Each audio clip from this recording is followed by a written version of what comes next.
Assalamualaikum warahmatullahi wabarakatuh.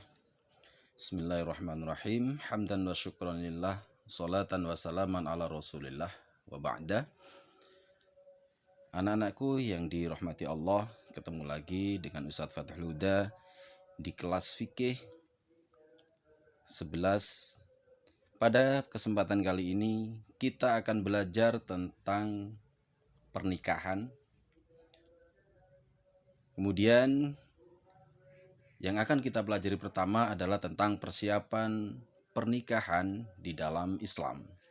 Nah, ketika seseorang akan menikah, maka ada beberapa hal yang harus dipersiapkan agar pernikahan itu betul-betul menjadi pernikahan yang seperti diharapkan.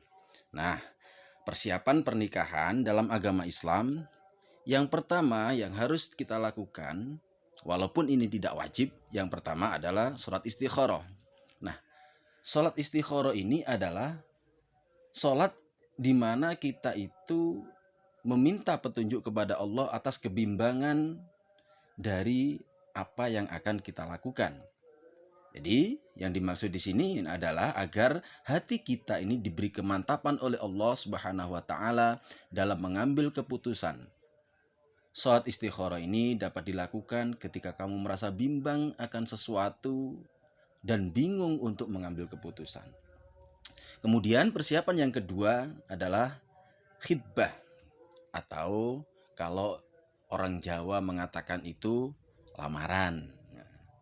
Nah, khitbah ini adalah tahapan di mana keluarga laki-laki datang dan melamar perempuan yang akan dinikahi. Ini dimaksudkan adalah untuk menegaskan bahwa sang perempuan ini telah resmi menjadi istri dari pria yang melamarnya. Jadi, kenapa kok mesti ada khitbah? Apakah khitbah itu menjadi wajib? Tidak. Khitbah itu hukumnya tidak wajib. Akan tetapi, khitbah itu sangat dianjurkan. Kemudian, yang perlu dipersiapkan lagi dalam pernikahan adalah itu yang pertama, ijab kabul yang akan dilaksanakan itu harus dipersiapkan. Jadi, sang ayah mempelai wanita atau walinya ini mengemukakan persetujuan untuk menikahkan putrinya. Kemudian persiapannya lagi adalah mahar atau mas kawin. Ini diberikan oleh mempelai laki-laki kepada mempelai wanita. Nah, untuk besaran mahar ini harus sesuai dengan kesepakatan kedua belah pihak dan sesuai dengan kemampuan ekonomi mempelai laki-laki dari mempelai wanita.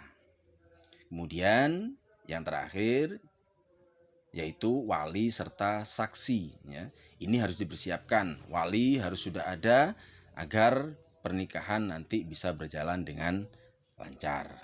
Nah, kemudian di dalam pernikahan itu ada hukumnya. Jadi hukum nikah ya, itu ada 5: sunnah, mubah, wajib, makruh, dan haram. Untuk hukum asal dari pernikahan ini, ada yang berpendapat bahwasanya hukum pernikahan itu mubah. Kemudian ada yang berpendapat bahwasanya hukum asal dari pernikahan itu adalah sunnah. Ini berpegang kepada hadis Rasulullah SAW, an-nikahu sunnati faman raghiba an sunnati falaisa minni. Jadi nikah itu adalah merupakan sunnahku. Barang siapa yang berpaling dari sunnahku, maka dia tidak termasuk dari golonganku. Ini dasarnya. Baik, dari nikah yang asalnya sunnah atau mubah, ini bisa berubah.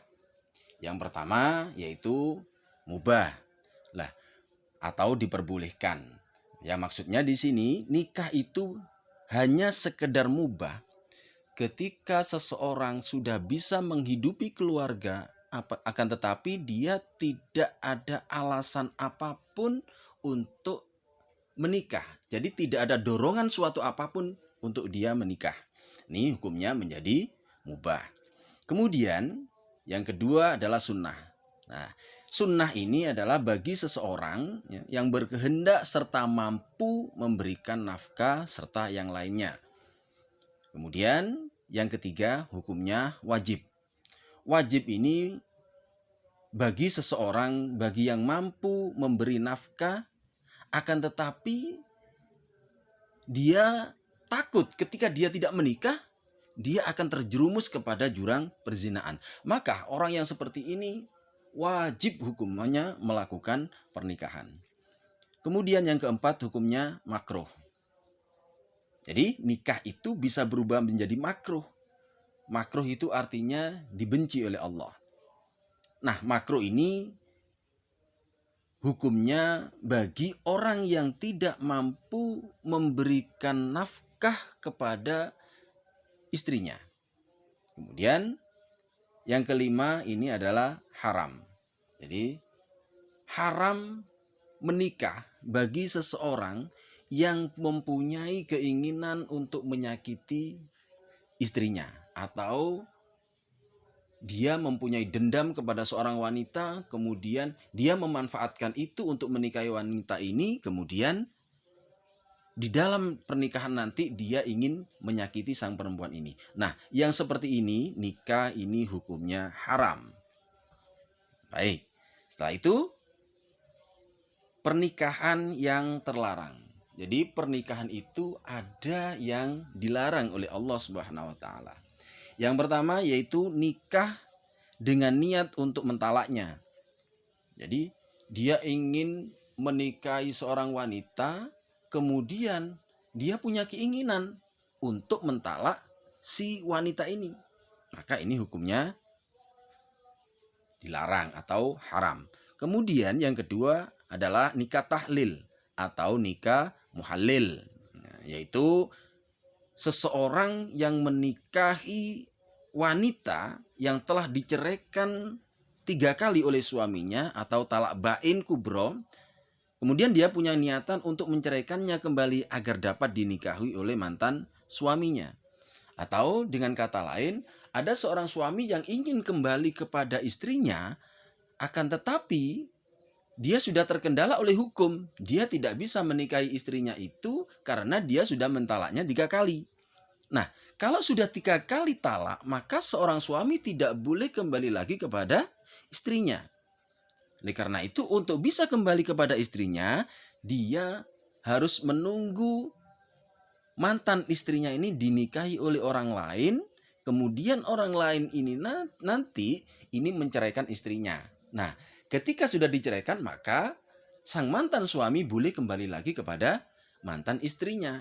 Dengan catatan orang yang menikahi ini tidak ada konspirasi dengan mantan suaminya. Nah, ketika ada konspirasi seperti inilah yang dinamakan nikah muhallil.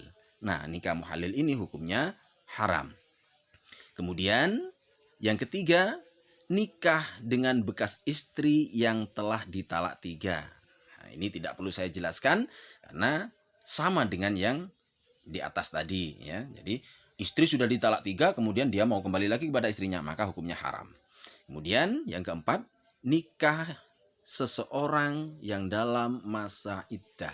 Jadi perempuan itu ketika dia sudah ditalak, baik itu talaknya karena talak meninggal dunia atau memang karena ditalak oleh suaminya, maka dia menjalani masa iddah selama 4 bulan 10 hari. Nah, selama masa iddah ini dia tidak boleh dinikahi oleh siapapun. Kemudian yang kelima, nikah silang atau pernikahan seorang muslim dengan orang kafir.